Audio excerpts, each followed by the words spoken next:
Boa noite.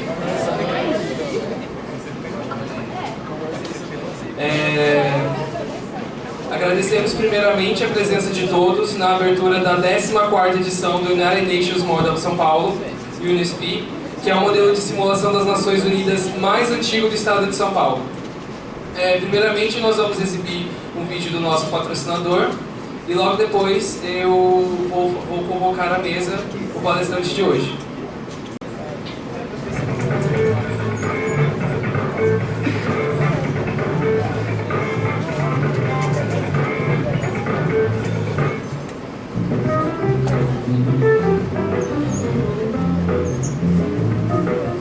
Olá gente, eu sou o professor Daniel Souza, professor de Economia do curso CLIO, e nesse vídeo eu quero responder uma dúvida super comum das pessoas que se preparam para o concurso de admissão à carreira diplomática. E é a seguinte: afinal, quanto ganha um diplomata? A gente tem sempre que lembrar que o diplomata ele começa com o cargo de terceiro secretário. E no cargo de terceiro secretário, o salário bruto é de R$ 18.059. Você vai progredindo ao longo da carreira até chegar ao cargo de ministro de primeira classe, onde o salário, atualmente, o salário bruto é de R$ 25.745. É importante lembrar também que no exterior os diplomatas acabam recebendo auxílios, particularmente o auxílio moradia, que é proporcional ao custo de vida em cada país. Então estamos falando de uma carreira que começa com 18 e termina com R$ 25.000 em termos de remuneração. É isso, gente. Obrigado e até o próximo vídeo. Tchau, tchau.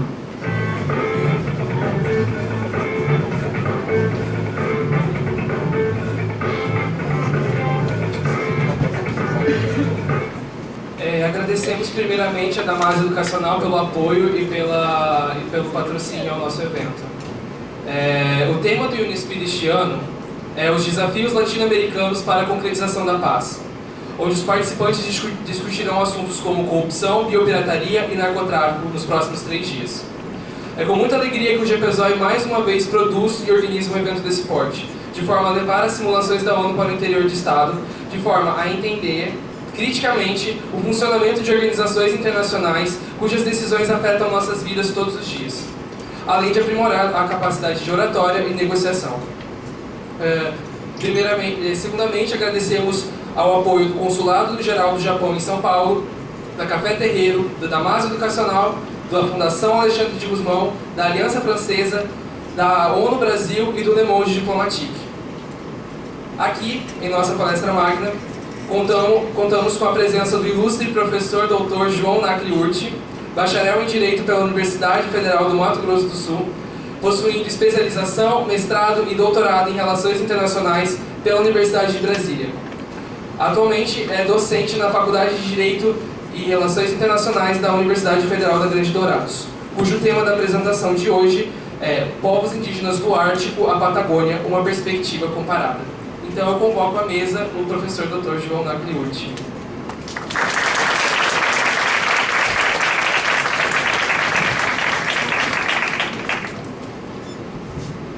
Boa noite. Tudo bem com vocês? Muitíssimo obrigado por essa oportunidade de estar aqui. Quero agradecer na pessoa do Luiz, da Sofia, da Ana, que estiveram em contato comigo aí durante esses tempos, até se concretizar a minha vinda aqui pela Unesp. Fico muito feliz, muito satisfeito de poder voltar aqui, estar pela 3ª vez na Unesp, de Franca. Me sinto lisonjeado mesmo de poder estar aqui conversar com vocês. E bom, vamos lá.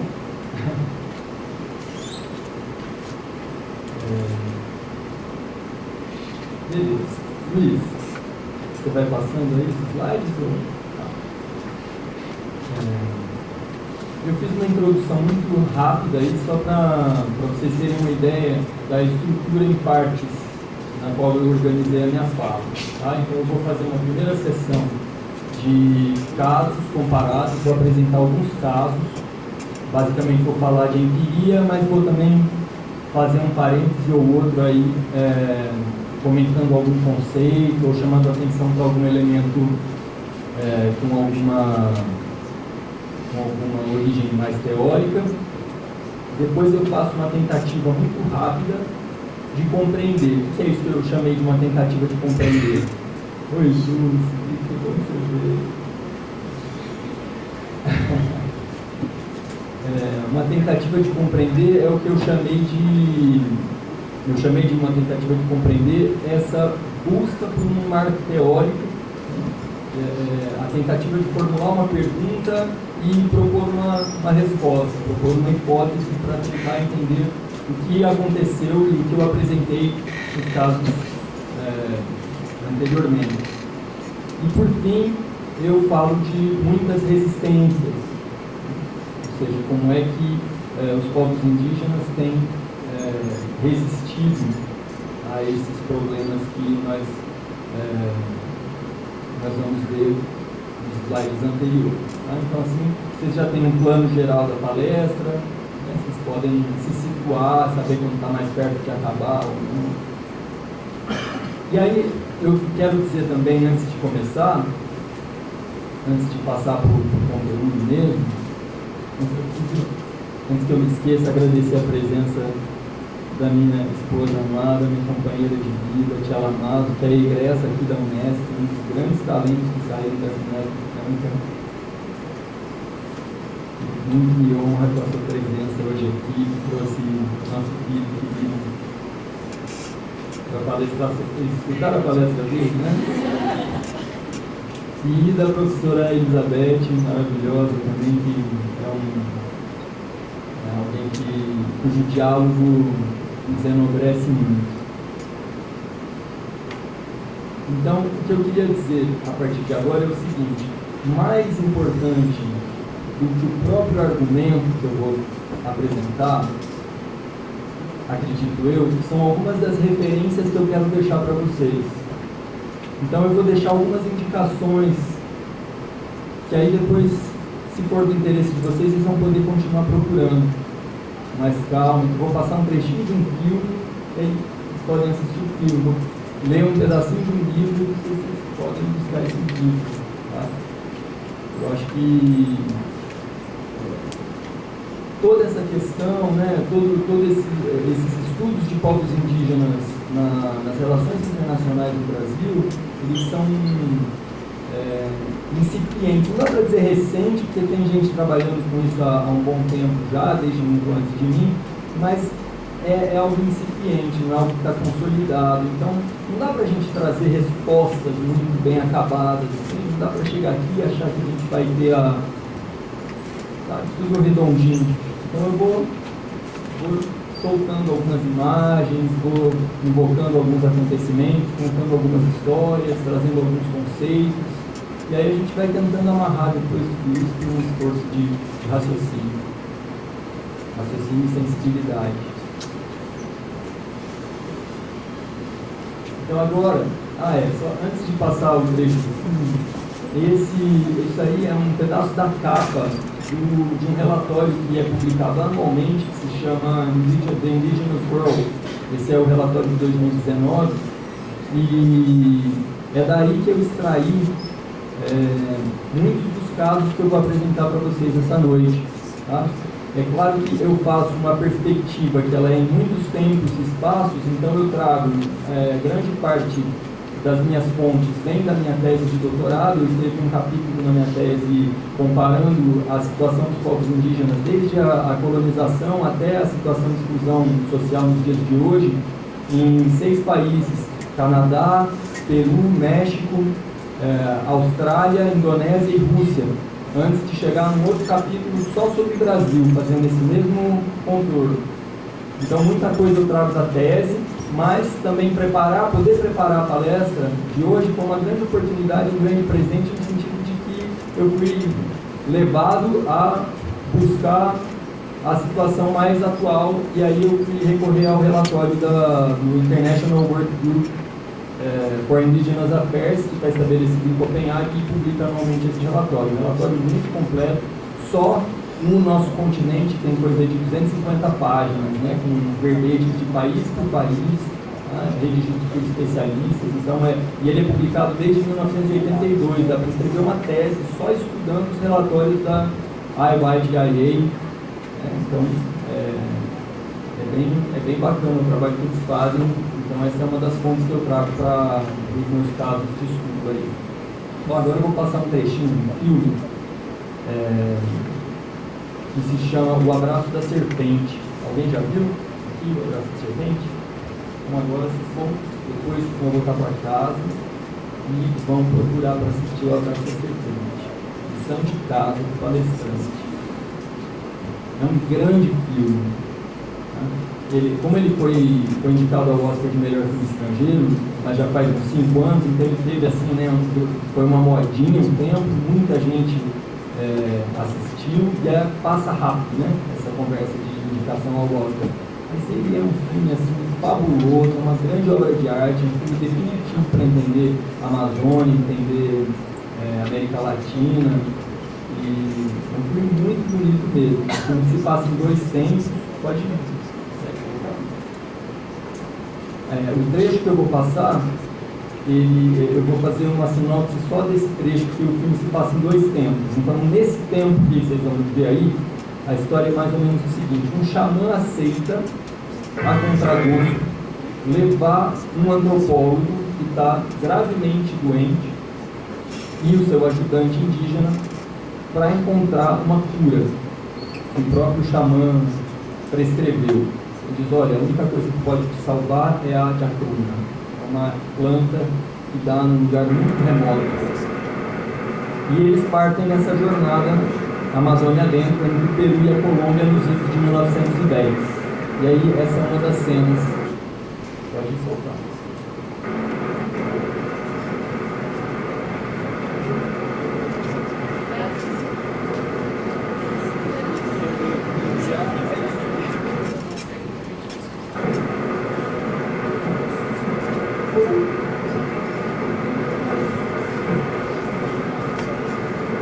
Tem um recurso ótimo que é voltar, aí ele começa de novo a passar.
cấu trúc là cái cuốn chủ yếu chứ. Hãy cùng anh nha, như vậy. Nah, kita nak wina ini atas itu. Nah, itu bebas. Oh, ini cari tidak kena cuma.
Mana jangan boleh ada.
Marca gimana?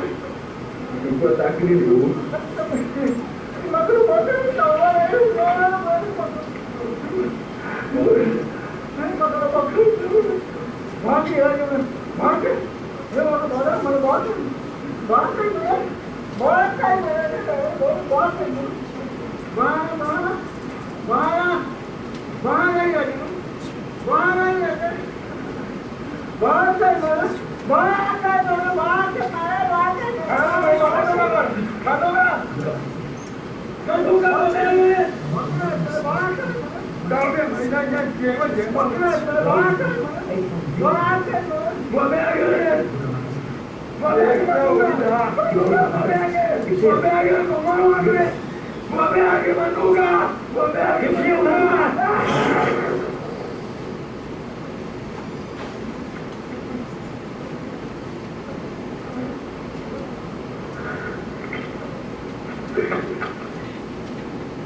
Cadê?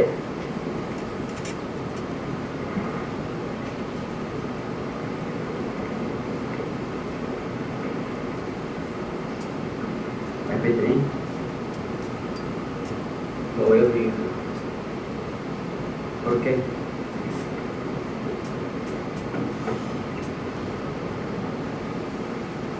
Ya hablé con alguien con amor. Yo tampoco tengo por qué confiar en ti. Entonces, ¿qué estamos haciendo? Yo puedo mamita pino. Y ya te ni hare ni hay no da yo. Au ya no. No es verdad. Y ya te ni avane, cada día de. Nyawa pe mo nyawa. Ye kau chor. Ye da la ne mi nyawa ne. Ye ja kuna ma nyawa ma. Bumang family kena ka pa din.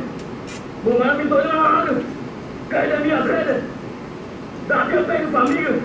Dati pa yung kuha pa yung family ka oplo. Di Manduka. Nunca he conocido a nadie más que hace Manduka. Él nunca ha dejado de defender a su pueblo. ¿Y tú? ¿Qué has hecho? Vivir solo como un loco, lejos del mundo. No me estoy robando nada. Já vem faz tempo, né?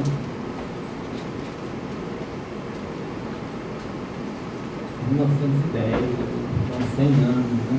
Coisa muito distante da gente.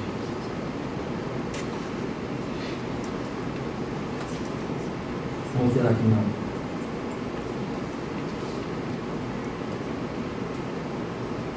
Já ouviram falar do relatório Figueiredo? O relatório Figueiredo tem mais de 7.000 páginas. Foi produzido em 1967 pelo procurador Jader Figueiredo Correia, a pedido do ministro do Interior na época, e veio a público só em 2013 pelo trabalho do Marcelo Zeli. Então ele nos conta sobre esse Brasil já da segunda metade do século XX. Eu trouxe um trechinho dele para vocês, em que ele fala também sobre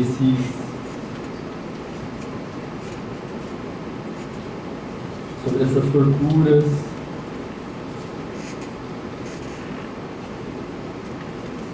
E aí eu assinalei ali particularmente, que é algo que mais me causou impacto assim, na época que eu li um relatório, que era sobre o emprego dessa ferramenta que se chamava de pronto. Mais um contradiço de todos os castigos, imperando na 7ª inspetoria. Sabe onde? Paraná, Santa Catarina e Rio Grande do Sul. Consistia na trituração do tornozelo da vítima, colocado entre 2 estacas enterradas juntas em ângulo agudo. As extremidades ligadas por roldanas eram aproximadas lenta e continuamente. Evitar fugas, né? Pessoas muito arredias ao trabalho, indisciplinadas. Aí agora vou fazer uma pergunta para vocês. Será que isso é... O que é que explica? É a América Latina que é assim?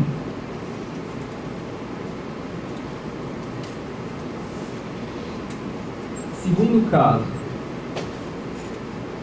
segunda comparação que eu trago.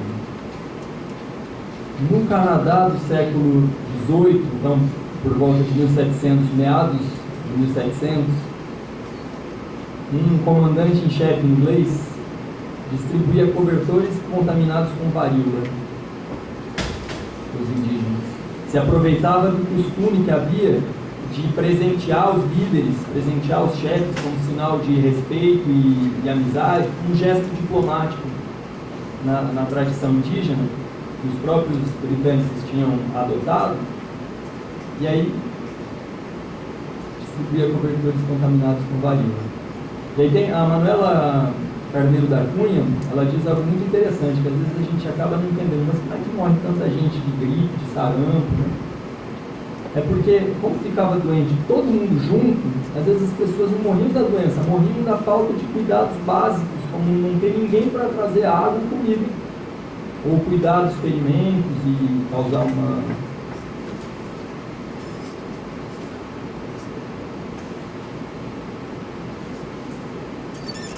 Isso lá nos 1700, né? E aqui no Brasil, década de 1970, a epidemia de sarampo acomete os Yanomami, no extremo norte do Brasil, entre Roraima e a Venezuela. E aí tem um relato que vem do livro do Davi Copenau Yanomami, com o colaborador dele, que é o Bruce Albert, no qual ele fala sobre a chegada dessa epidemia entre os Yanomami, quando ele ainda era criança. E acho muito importante trazer o relato do Davi Copenau nisso, porque da mesma forma que o filme traz um senso de realidade, o relato dele também traz preenche com vida, né? Aquilo que antes parece que são só dados soltos, ele conta. Depois do meu tio, que era para ele como um pai, né? Esse tio dele, ele narra nas páginas anteriores, era como o pai dele. Depois do meu tio, foi minha mãe que a epidemia devorou. Começou a arder em febre. Ainda era jovem e muito forte, no entanto morreu em alguns dias. Aconteceu tão de repente que nem pude cuidar dela. Eu mesmo estava em estado de fantasma, porque eu estava num coma, né? Estava desacordado, e não a vi morrer. Ainda hoje me recordo disso com uma grande dor. Então vocês imaginem que era a pessoa ficar doente entre os seus familiares e quando acordava da doença já não encontrava mais a própria mãe. E isso, para mim, é importante também para colocar em perspectiva e trazer esse senso de verdade para aquela história lá dos cobertores contaminados com varíola, né? Quando a gente conta assim, subia cobertores contaminados com varíola, as pessoas morriam de varíola. Não, as pessoas ficavam doentes de varíola, ficavam desacordadas e quando acordavam de novo, as que acordavam sem seus entes queridos, acordavam sem a mãe, sem os irmãos. Isso é uma marca registrada das grandes dizimações, dos grandes massacres que marcaram o início da conquista em cada tempo e espaço diferente. E esses tempos e espaços, eles são diferentes em cada situação colonial. Esse mapa aí, eu coloquei aquele título, né, Histórias Semelhantes em Tempos e Espaços Distintos. Esse mapa, ele traz uma cor diferente para cada época em que aquele território foi colonizado, em que a conquista chegou. É a expansão da fronteira da colonização, século a século. Então, essas duas últimas cores de baixo, as mais escuras, elas marcam o século XIX e o século XX. Ainda que não dê para discernir exatamente, mas dá para ter uma ideia de que no território do Brasil, mais ou menos metade da colonização aconteceu quando o Brasil já era independente. Século XIX e século XX. A conquista chegou para o povo Yanomami na década de 1970. Cabral bateu lá na porta deles em 1970. E é com a chegada dessa fronteira que vieram as epidemias, chegaram os garimpeiros com suas espingardas, assassinando as pessoas. Na terra Yanomami que houve o massacre de Hashimu na década de 80, em que garimpeiros assassinaram dezenas de Yanomami.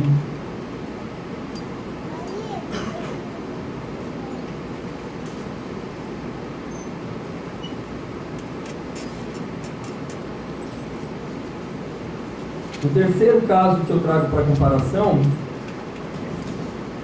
eu trouxe um pouquinho de uma ideia que juridicamente hoje no Brasil está sendo conhecida como um marco temporal. Com o julgamento em 2009 do caso da Raposa Serra do Sol no STF, e com a reafirmação de que a ideia de que as terras indígenas são aquelas tradicionalmente ocupadas pelos índios, se consolidou a ideia, que hoje está muito em voga, de que então só eram terras indígenas aquelas que estavam ocupadas pelos índios na data da promulgação da Constituição de 88. Então, aquelas terras que já não estavam ocupadas por indígenas em 88 não seriam mais terras indígenas. Quer dizer, aqueles lugares onde, pela violência, os colonos conseguiram expulsar os indígenas, em 1988 estavam liberadas, né? Como se a Constituição viesse consolidar uma situação de fato que foi obtida pela violência, pela guerra de conquista. E, curiosamente, nos Estados Unidos, em 2016, se passou um caso semelhante, que um tribunal entendeu que, sendo índios, né, só as pessoas de descendência indígena que fossem membros de uma tribo indígena, agora sob a jurisdição federal, que é o texto da Lei de Reorganização Indígena de 1934, eles entenderam que o agora era 1934. Então, aqueles povos indígenas que não tivessem estabelecidos em terras reconhecidas ao tempo do ato de 1934 não podiam ser reconhecidos como titulares de terras indígenas. Isso julgando um caso de um povo indígena no estado de Massachusetts, o Mashpee Wampanoag Tribe, lhes foi negado o direito de estabelecer um cassino. Que é uma prática muito comum nos Estados Unidos, seria a consequência da soberania indígena, seria a possibilidade de estabelecer um cassino na terra indígena. Então foi negado a eles. A população do estado de Massachusetts entrou com uma ação contra o povo indígena para negar a eles o direito de estabelecer um cassino na terra deles. E aí, de quebra, o juiz alegou que eles não tinham mais direito à terra indígena. Então, muito parecido com o marco temporal que tem agora no Brasil. Quer dizer, isso é a América Latina, isso é a Amazônia, que acontecem essas coisas, esses massacres. E aí não é à toa que eu propus no título da minha palestra abordar os povos indígenas do Ártico à Patagônia. Eu não estava disposto a prestar homenagem ao Américo Vespucci na minha palestra. Como já disse Sepete Araju nas guerras guaraníticas, esta terra tem dono. E essa terra também tem nome. Embora a gente já tenha assassinado grandes sábios em quantidade suficiente para que a gente não saiba mais qual é o nome que cada povo dava ao seu próprio continente, mas hoje está muito em voga usar a expressão Abya-Yala, né? Um povo da América Central que usava a expressão Abya-Yala. Em alguns encontros de lideranças indígenas, eles passaram a adotar a expressão Abya-Yala, e agora está sendo muito usado, né? Chamar o continente americano de Abya-Yala, para não ter que chamar de América. Então, ainda que a gente tem a América Latina, Nuestra América, do José Martí.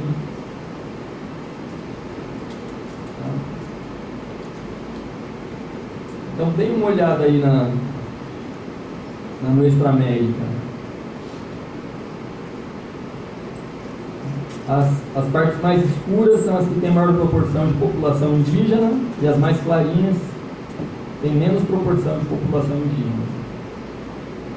Essa mancha branca aqui, tá vendo?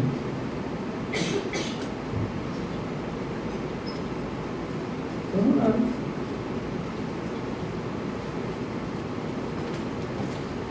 Olha a gente aqui.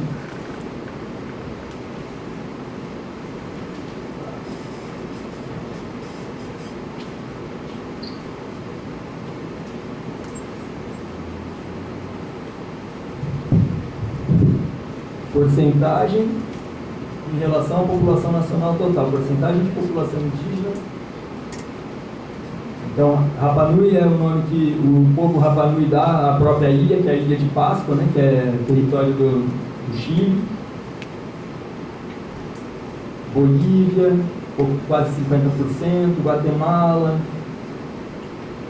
Guiana, e o Brasil com 0,5%. É o continente, é o país do continente com menor proporção indígena, menor população indígena em relação à população nacional total.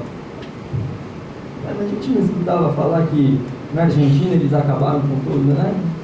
Já não tem mais índio na Argentina, e nos Estados Unidos eles massacraram todos, acabaram com todos.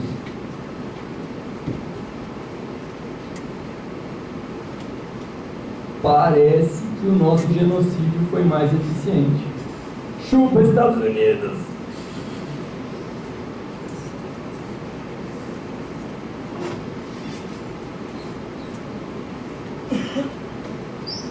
quarto caso para comparação. De novo, no Canadá, eles construíram, iniciando em 1971 e terminando em 1984, as usinas de James Bay, que alagaram no território dos Cree da Baía de James, um território equivalente à Bélgica. Com as obras da usina, eles alagaram uma Bélgica no território do povo Cree.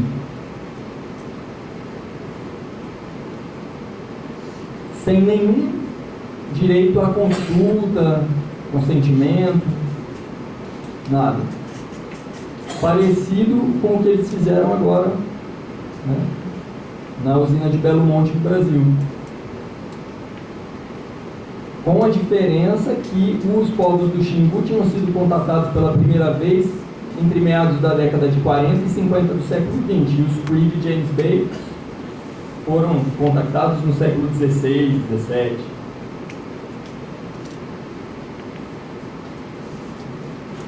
E que os Cree de James Bay, através do trabalho de ativismo, né, do lobby que fizeram junto aos potenciais compradores nos estados do norte e do nordeste dos Estados Unidos, conseguiram evitar a construção de uma segunda etapa, um segundo complexo das usinas de James Bay.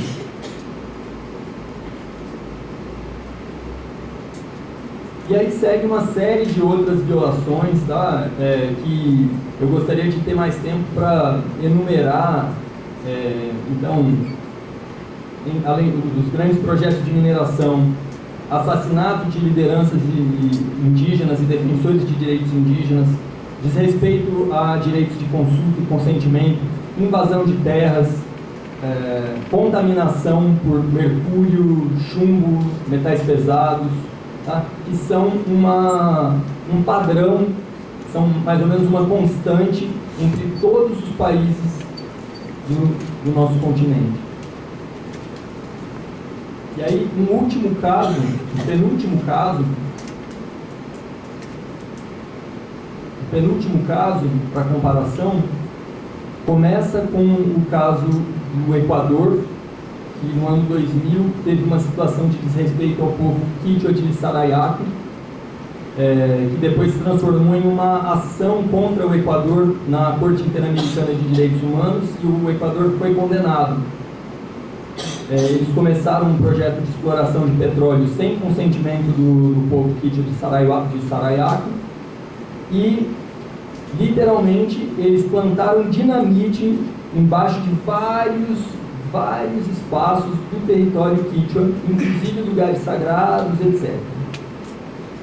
E entre outros impactos, outras barbaridades.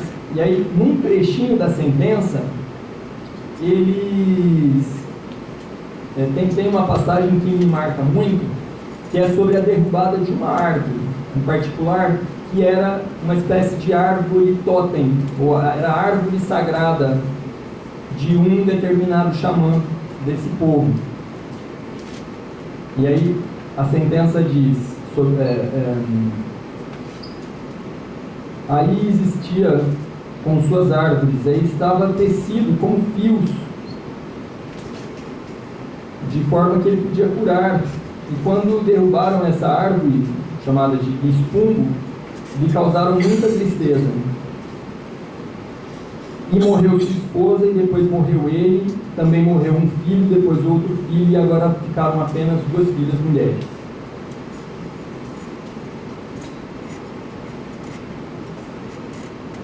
Esse caso me marca muito e eu acho muito importante de ser lembrado, porque ele responde imediatamente àquela ideia de senso comum que existe, de que direitos culturais são frescura, né? São perfumaria.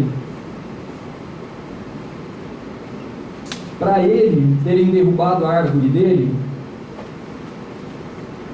não era a árvore dele, ele era da árvore, talvez mais do que a árvore era dele, talvez o mesmo que se um grupo de satanistas derrubasse a Capela Sistina e matasse o Papa.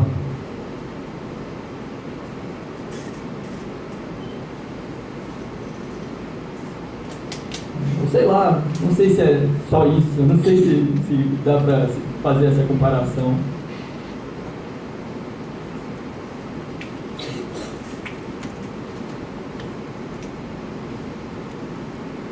Mas me lembrei também um pouco agora quando a ideia do Davi Copenau, quando ele fala em queda do céu, é mais ou menos assim: quando morreu o último xamã,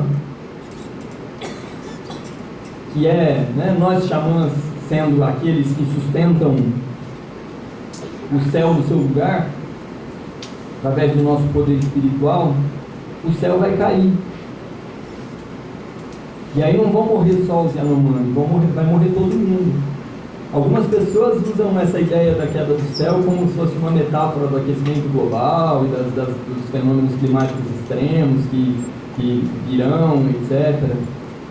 Mas literalmente ele está falando de um fenômeno espiritual e de como o poder dos xamãs sustenta o céu no seu lugar.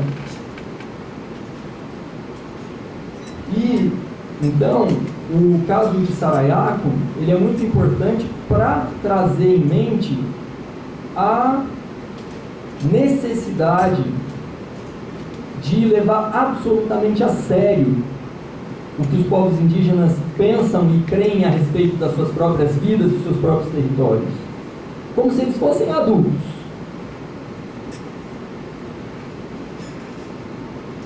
Por exemplo, a comparação que eu trago aí é com a Ilha de Páscoa, Rapa Nui, em que o relatório agora de 2019 conta que eles não tiveram acesso, não foram consultados no procedimento legislativo que levou à produção da lei sobre migrações no Chile, que tem ameaçado a própria continuidade da vida em Rapa Nui. Porque eles sem acesso, o povo Rapa Nui sem acesso a controles de migração sobre a sua ilha, tem enfrentado um risco de esgotamento de recursos. Né? A ilha, vocês devem saber, é o lugar mais isolado do planeta Terra. O lugar mais distante de qualquer outro lugar habitado do planeta Terra é a Ilha de Páscoa. Uma situação já extremamente severa de recursos escassos. E esse povo não tem sequer o direito de decidir quem entra e quem pode entrar ou quem não pode entrar na própria ilha. Porque é o Chile que decide.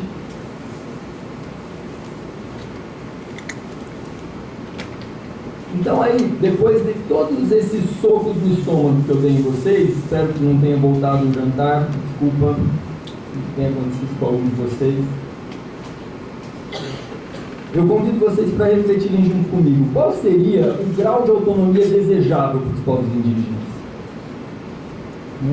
Vamos pensar que a consulta seria algo como um direito de serem informados e ouvidos em projetos ou políticas que possam impactar suas vidas. Isso seria uma consulta. A gente vai lá, informa eles sobre o que vai acontecer, escuta o que eles têm a dizer a respeito e aí, na medida do possível, faz adaptações para mitigar os danos, os riscos.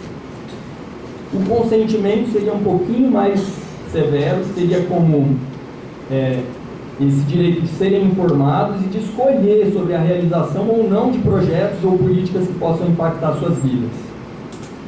E aí, opa, já acende um sinal amarelo, né? Na cabeça dos nacionalistas. Nossa, mas eles vão ter direito de veto? Depois a autonomia. Certos aspectos estabelecidos pelo Estado colono são atribuídos a uma legislatura indígena. Então a gente poderia atribuir para eles, por exemplo, educação. Olha, as escolas, vocês ficam à vontade para decidir o que fazer nas escolas indígenas. Se vão ensinar os conteúdos, não vai ter mais que seguir a lei de diretrizes e bases, que hoje tem que seguir na escola indígena. Ensinar os conteúdos, para eles se tornarem bons brasileiros. Aprender história do Brasil. E por fim, esse patamar que eu chamei com 3 nomes diferentes, que seria a autodeterminação, ou a soberania, ou o que um autor norte-americano chamado Tayayaki Alford, num artigo em que ele critica a ideia de soberania, que é muito usada nos Estados Unidos e que eu uso também nos meus trabalhos. Ele diz: não, nós temos que abrir mão dessa ideia de soberania, que isso é um negócio do Ocidente, do sistema de Estados. Nós não temos que, mais ou menos, nós não temos que se rebaixar tanto, não temos que nos rebaixar tanto. Para nós, a gente tem que trabalhar com a ideia de liberdade. Ele não sabe o estrago que estão fazendo com a ideia de liberdade aqui no Brasil. Então, você está falando do contexto dele, né? Então, vou fazer uma enquete rápida. Vocês levantam a mão, quem acha que os povos indígenas deveriam ter direito de consulta apenas? Consentimento livre e esclarecido. Autonomia. Autodeterminação. Bom, ganhou. Soberania, depois a gente comunica no Congresso Nacional. Agora passamos ao último caso. No ano de 2018, aconteceram desenrolaram alguns acontecimentos aí, no sentido de uma tentativa de explorar a montanha d'Or, literalmente montanha de ouro. Encontraram uma montanha que contém 85 toneladas de ouro em território indígena na Guiana Francesa.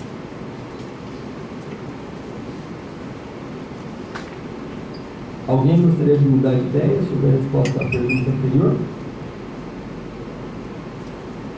Alguém se candidata a tutelar os índios e explorar esse ouro para o próprio bem deles? A fazer um projeto de desenvolvimento, levar livros, vacinas, tecnologias. É para melhorar com 85 toneladas de ouro, meu irmão.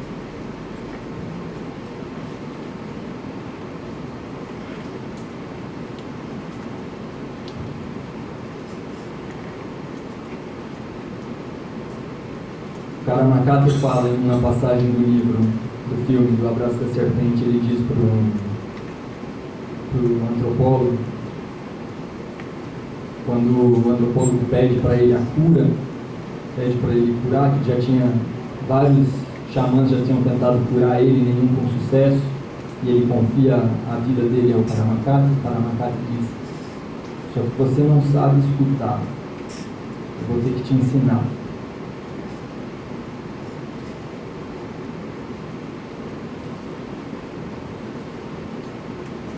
No próprio relatório de 2019, tem uma passagem que a Organização das Nações Indígenas da Guiana Francesa diz: a Montanha de Ouro é um sítio de mineração situado em terras ancestrais, próximo a relíquias sagradas pré-colombianas, com o risco de poluir áreas de caça e pesca.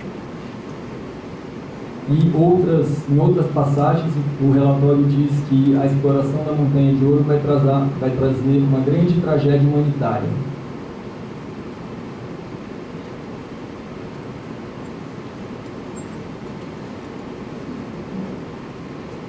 Dava bem para levar uns Big Mac para eles, né? Com 85 toneladas de ouro, porque eles querem continuar comendo a comida deles, né? Não precisava disso.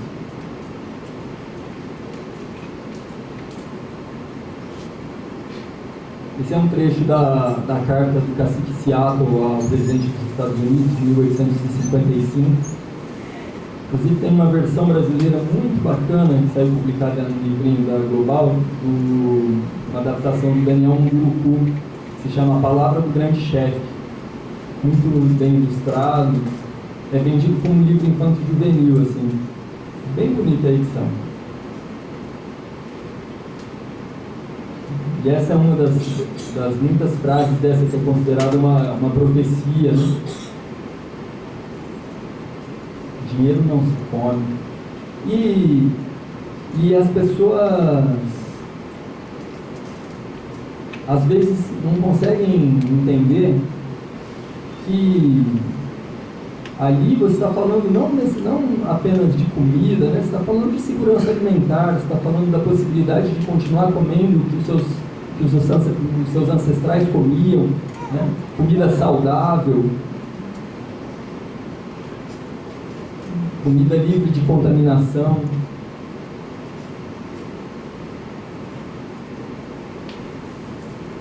As crianças Yanomami já estão,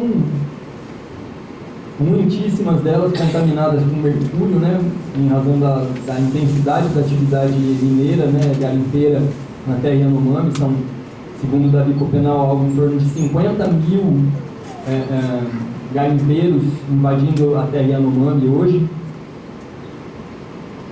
e contaminando os rios deles com mercúrio, né, assim como em várias outras partes na República Cooperativista da Guiana, né, a antiga Guiana inglesa. 20% das crianças indígenas estão contaminadas com chumbo.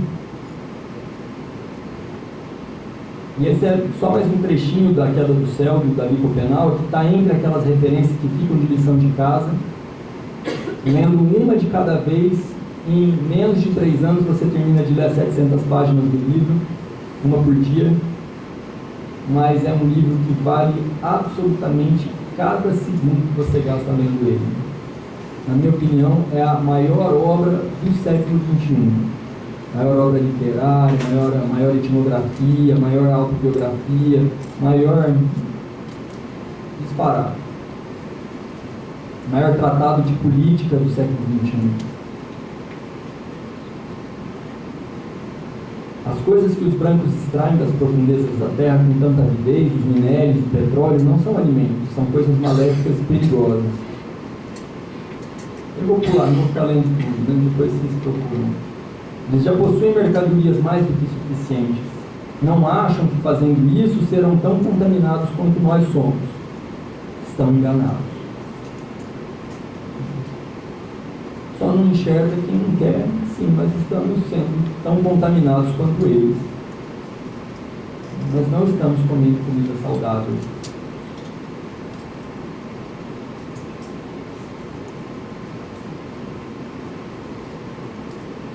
E agora eu passo para a minha tentativa de compreender.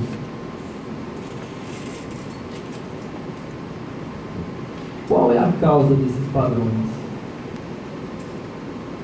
Qual é o mecanismo social, político, econômico que produz essa semelhança?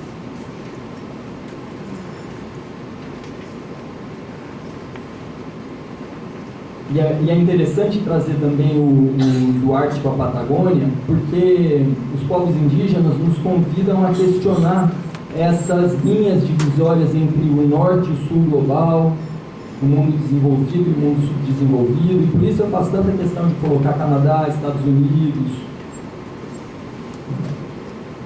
Como é que a gente explica? Mas e o regime político, a democracia, o Estado de Direito no norte global? No norte global não tem democracia, não tem Estado de Direito?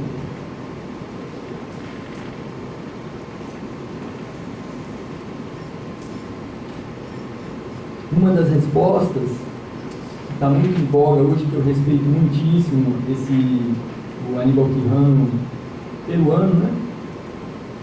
Um professor peruano que trouxe uma contribuição valiosíssima, hoje está sendo muitíssimo estudado, né? Fala em colonialidade, a colonialidade do ser, a colonialidade do poder, do ser e do saber. E com colonialidade, e muitas pessoas que têm estudado têm dito assim, a colonialidade é esse modo de vida gerado pela classificação racial da população, fundado em um padrão de poder, uma forma de subjetividade e um paradigma cognitivo. Então, e que a colonialidade ela surge do colonialismo, mas se mantém após o término deste. Então é como se a colonialidade fosse a continuação de um padrão de poder que foi baseado numa divisão racial, uma estrutura racial da sociedade, uma estruturação racial da sociedade, e que continua depois do fim da colonização.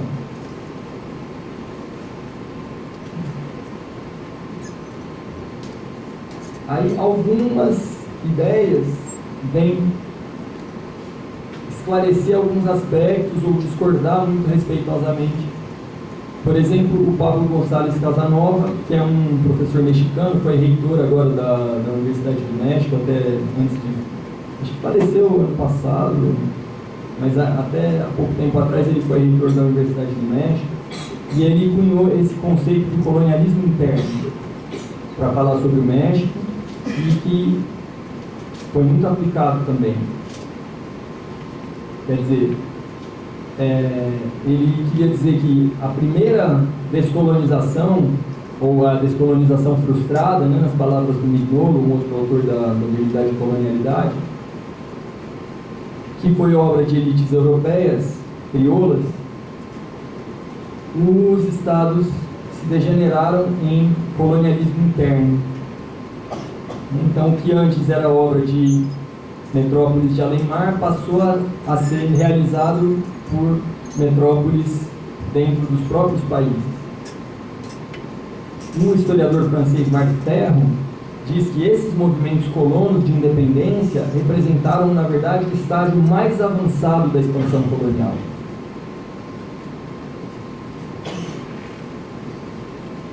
E aí, esses três vêm propor a retirada da palavra interno. O Glenn Coulter e a Jody Bird são indígenas da América do Norte, né? A Jody Bird é dos Estados Unidos, o Glenn Coulter é canadense, e o Mário Mello é um advogado equatoriano. E a Jody Bird, por exemplo, ela diz que a ideia, o interno reifica os povos indígenas colonizados como minorias dentro de países onde eles não têm direito à autodeterminação, ainda que sujeitos a processos semelhantes de conquista territorial e colonização por potências de além-mar.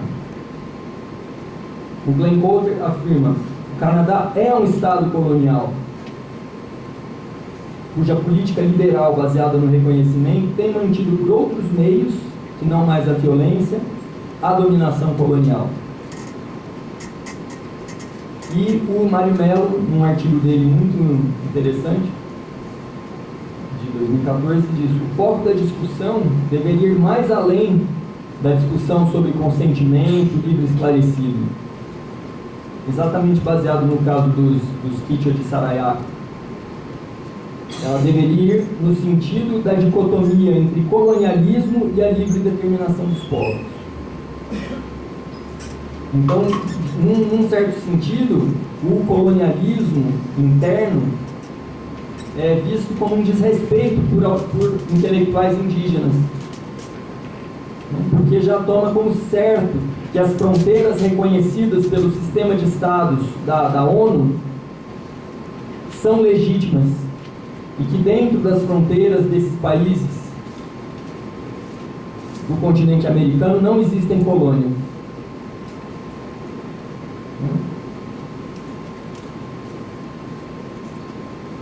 O último teórico que eu vou trazer para tentar ajudar a compreender é o Georges Balandier, um antropólogo francês que cunhou a expressão situação colonial. E a situação colonial me parece uma ideia muito útil, porque ele tentou pensar a situação colonial por meio de três elementos, com três mecanismos. Então, um mecanismo político-jurídico, que passa pela negação das soberanias, passa pelo estabelecimento de estatutos do índio, atos de reorganização indígena, estabelecimento de certos status e procedimentos para demarcação ou não de terras indígenas.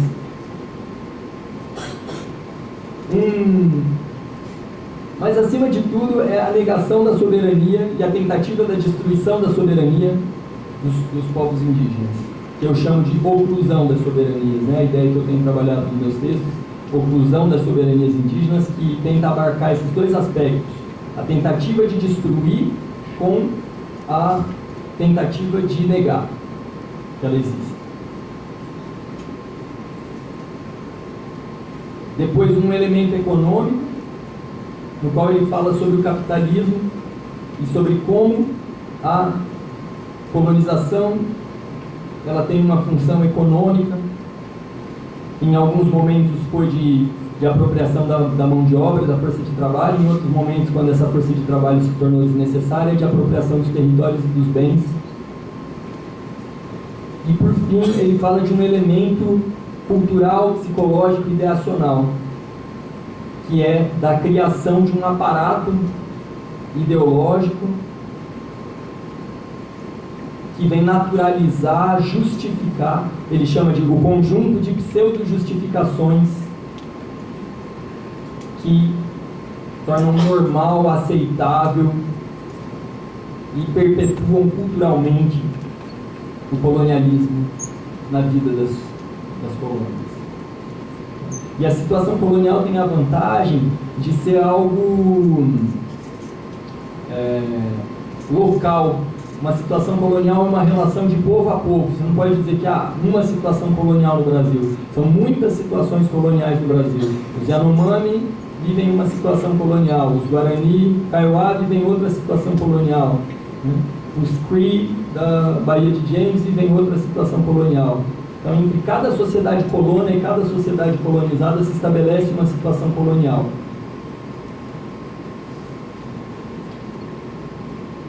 E aí esse mapa,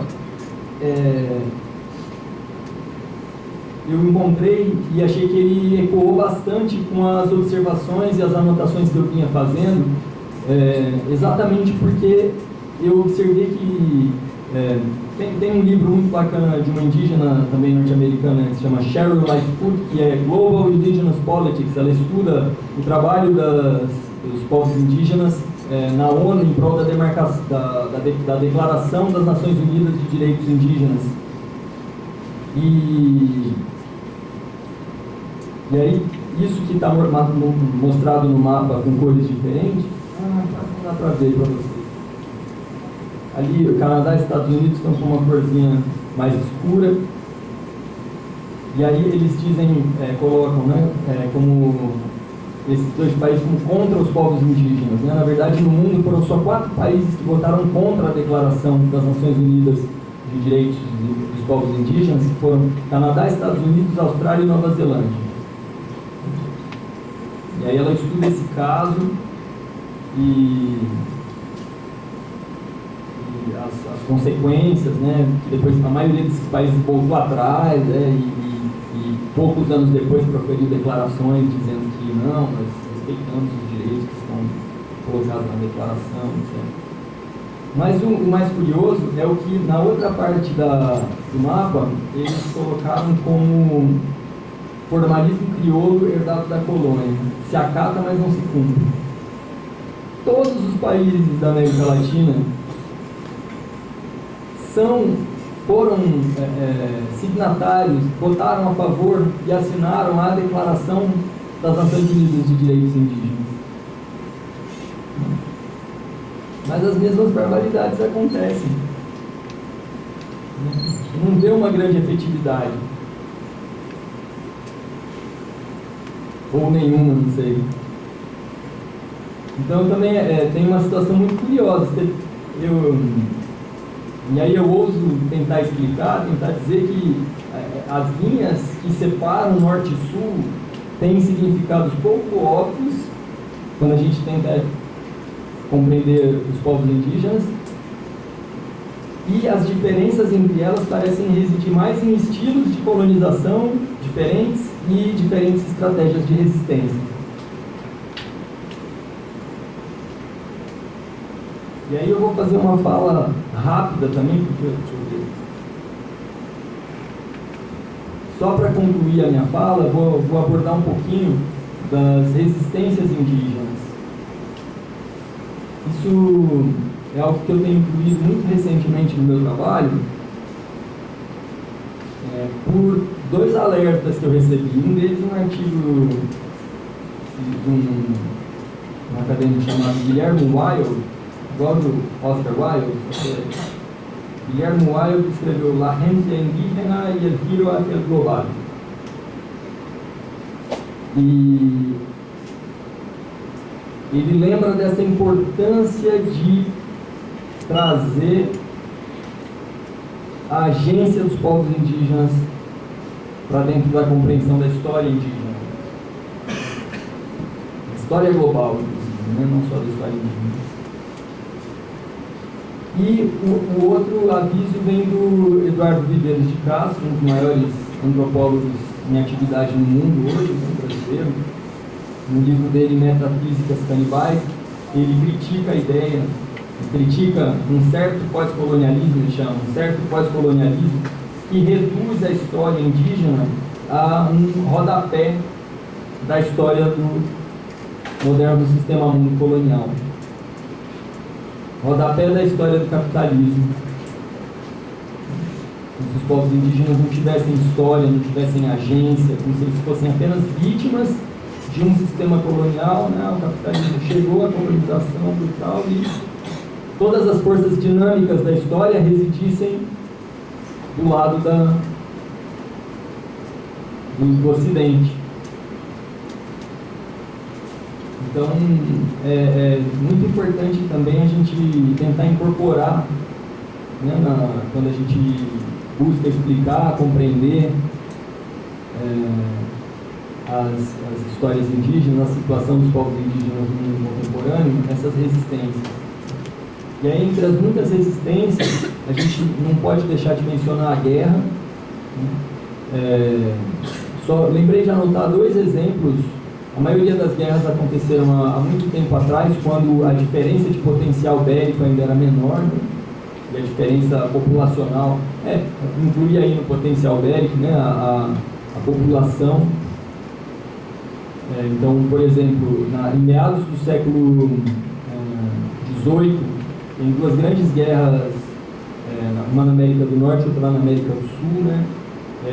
As guerras guaraníticas, que aconteceram no território das Missões, que hoje é o sul do Brasil, e que é onde morreu o já mencionado Sepete Araju, entre 1753 e 1756, quando recusaram, né, serem removidos à força de seus territórios. E nos Estados Unidos, 10 anos mais tarde, entre 1763 e 1766, a Guerra de Pontiac, na região dos Grandes Lagos. Os povos indígenas atacaram, né, tentando expulsar os colonos que viviam naquela região. E assim muitas guerras sucederam. Eu também pensei em trazer esse elemento porque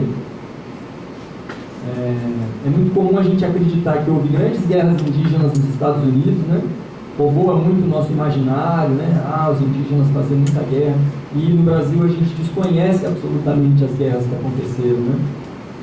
Na minha tese, lá no capítulo sobre o Brasil, eu tento remediar um pouquinho isso e tento fazer um inventário das principais guerras indígenas que aconteceram no território que hoje é o Brasil, né?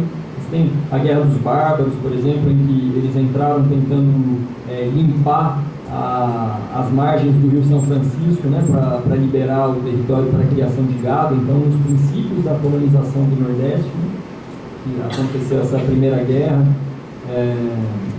tem muitas outras. Depois, entre as resistências, tem a própria reexistência, né,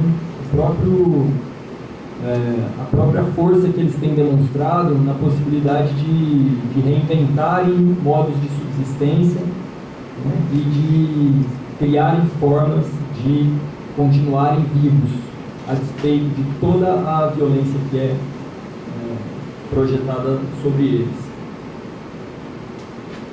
Isso é talvez uma frase, talvez aqui não seja tão comum, mas lá em Dourados, onde a gente convive com os Kaiowá andando de carroça no centro da cidade, a gente escuta muito: você por que se sente com tanto filho? Pobre desse jeito, está arrumando filho? Uma vez já escutei a história de que eles recebiam R$700 para cada filho que eles tinham.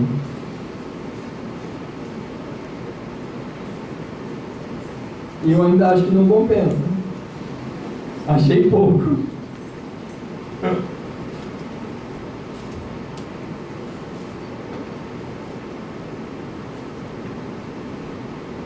Mas os Kaiowá vão sobrevivendo, sim. Vão resistindo. A despeito, isso é também um acontecimento que é digno de observar.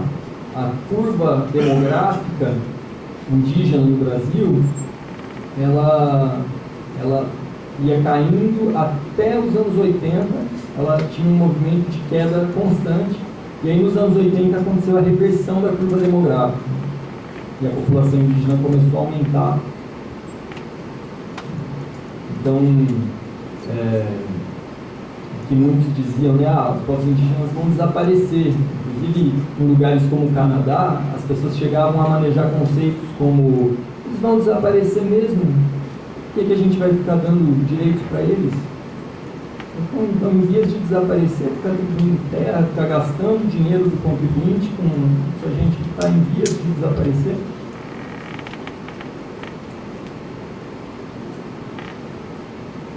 Então, através de vários meios de resistência, esses povos continuam existindo. O xamanismo eu considero outra forma de resistência, que ainda que muitos xamãs tenham sido assassinados, né, e os principais líderes foram assassinados, muitos dos xamãs eram também líderes políticos, né, exatamente, eram grandes sábios, eram grandes líderes políticos e eram xamãs, e por isso, estrategicamente, foram assassinados, né, geração após geração de xamãs têm sido assassinados.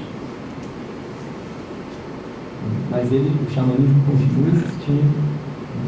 E o Davi Copenau, por exemplo, é hoje talvez o mais conhecido dos xamãs da Amazônia, né? Ele conta no livro dele o processo de iniciação xamânica dele. História belíssima. E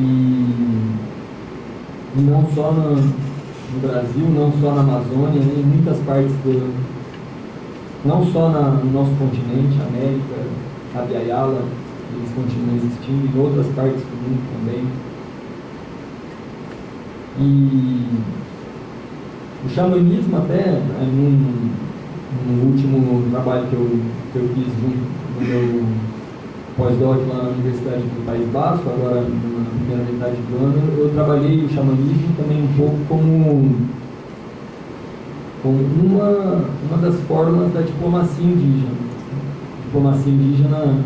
As diplomacias indígenas estariam orientadas para o sistema de estados,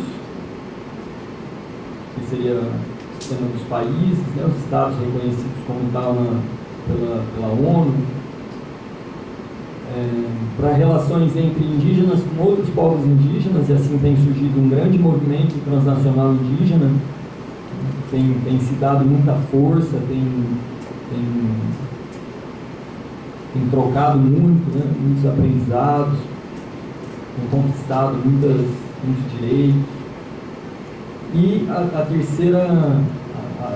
terceiro vetor da diplomacia indígena, das diplomacias indígenas, eu considero que são os xamanismos, né? Porque, segundo os próprios xamãs, e o pensamento deles é teoria política,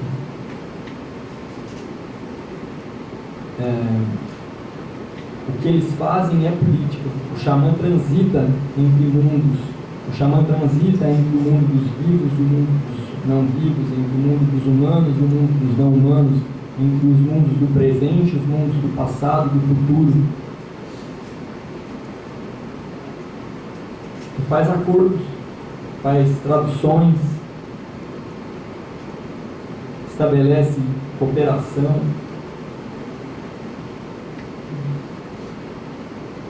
E isso dizem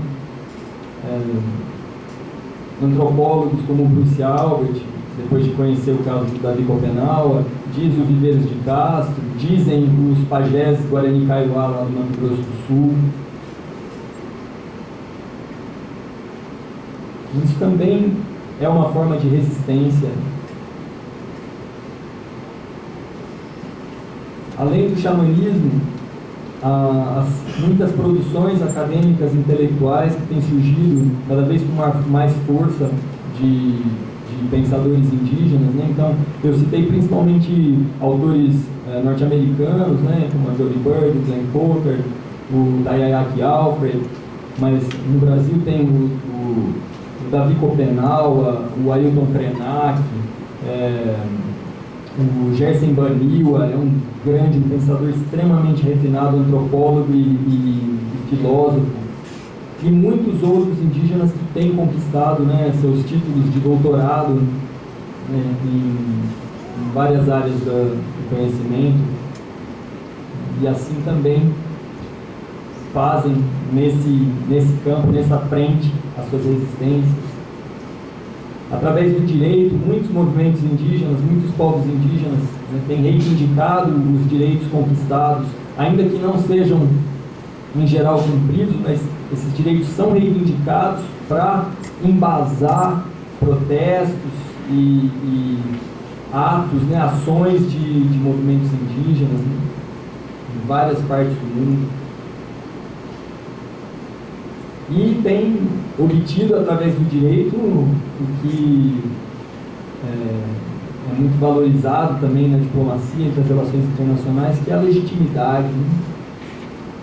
Ainda que na prática as políticas muitas vezes não reconheçam seus direitos, mas eles falam com a autoridade de serem legitimados pela lei.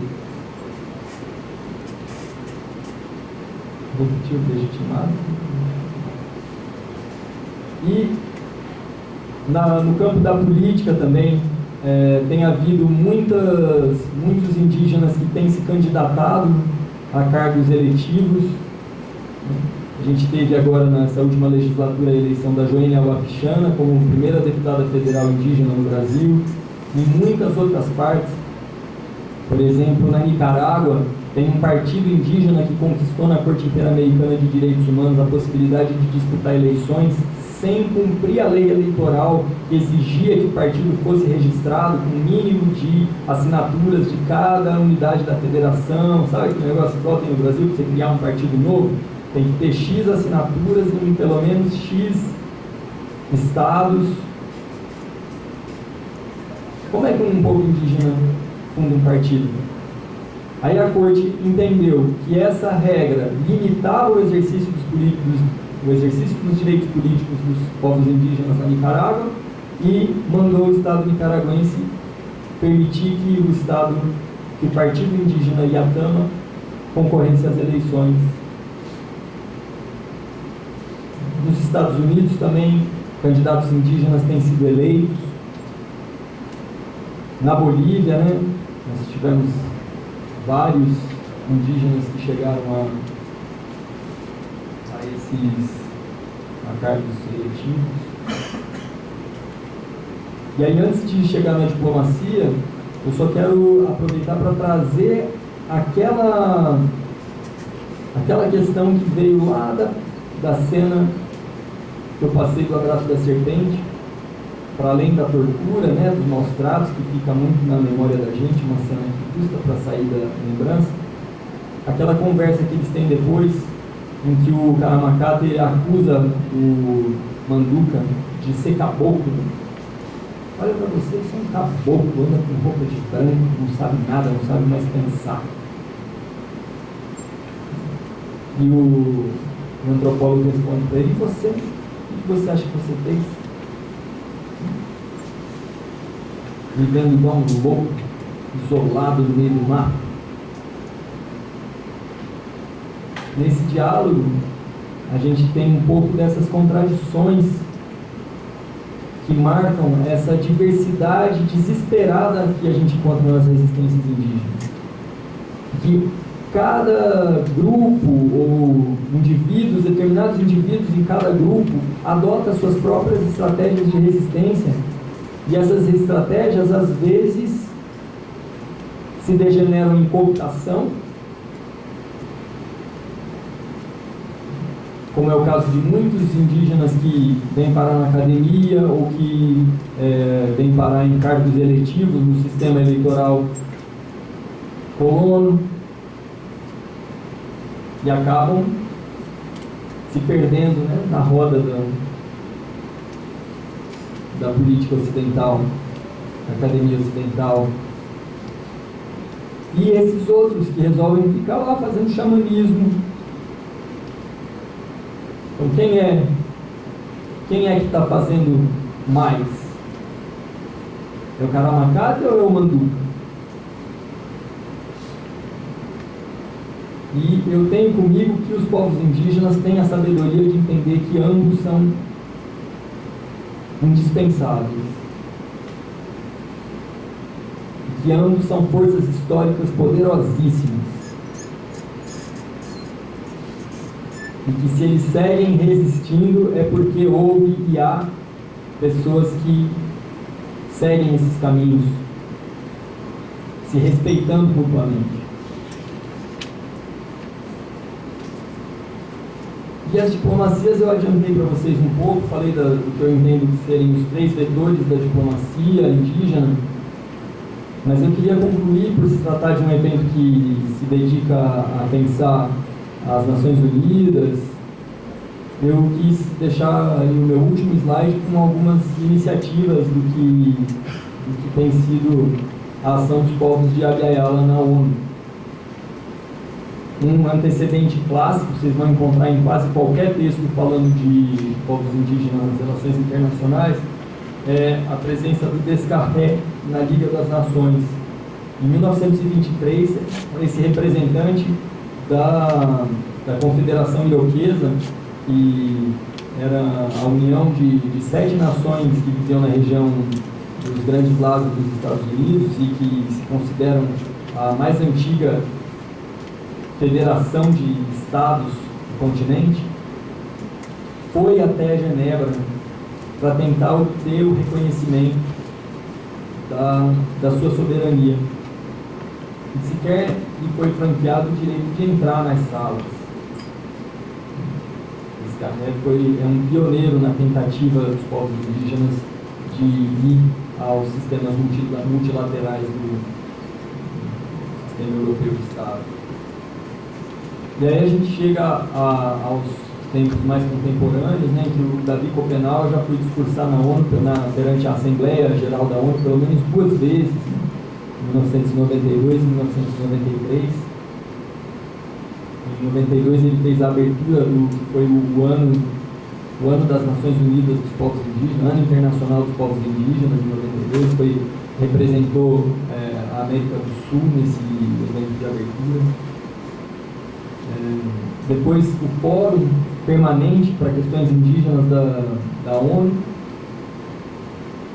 que congrega no mínimo uma vez ao ano, né, povos indígenas de todas as partes do mundo para discutir suas questões, e que é de onde saiu a Declaração das Nações Unidas sobre os Direitos dos Povos Indígenas.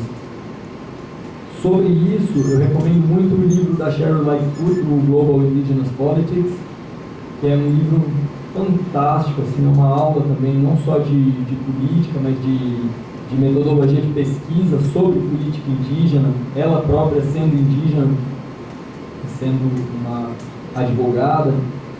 Ela conta sobre como isso aconteceu, sobre as regras, sobre como os povos indígenas criaram seus próprios procedimentos de decisão com base em tradições indígenas e no respeito aos seus próprios valores.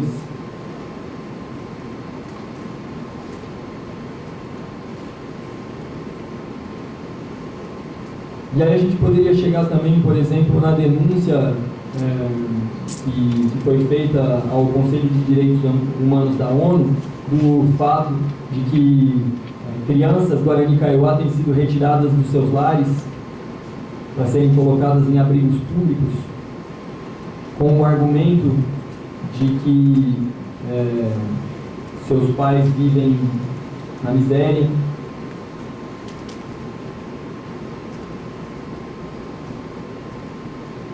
É no mínimo curioso, né? Você joga o povo na miséria e você tira os filhos deles com o argumento de que eles estão na miséria. Me lembrou, era um outro caso que eu ia mencionar também, mas para evitar de estender demais a palestra eu acabei tirando. Ao longo do século XIX, o Canadá mandou milhares de crianças indígenas para escolas residenciais indígenas, internatos indígenas. Tiravam as crianças das famílias à força para mandar para esses internatos. E nesses internatos morreram ao longo do século XIX 30% das crianças que foram enviadas. Se o filho seu era levado, você tinha uma chance em 3 de que ele não voltasse. Isso é uma questão muito forte entre os indígenas do Canadá, é uma questão extremamente grave. Na Austrália também, embora não seja a Biaiaba, mas na Austrália eles também retiraram crianças à força dos seus lares para colocar para serem criadas, para serem adotadas por famílias brancas, para que eles aprendessem a deixar de ser índios. Todas essas semelhanças que têm surgido e que são explicadas, a meu ver, pela colonização, que ainda não acabou.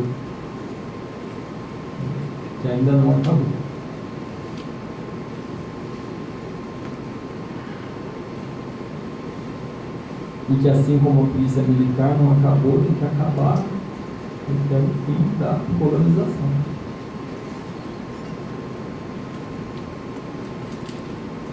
Muito obrigado, gente.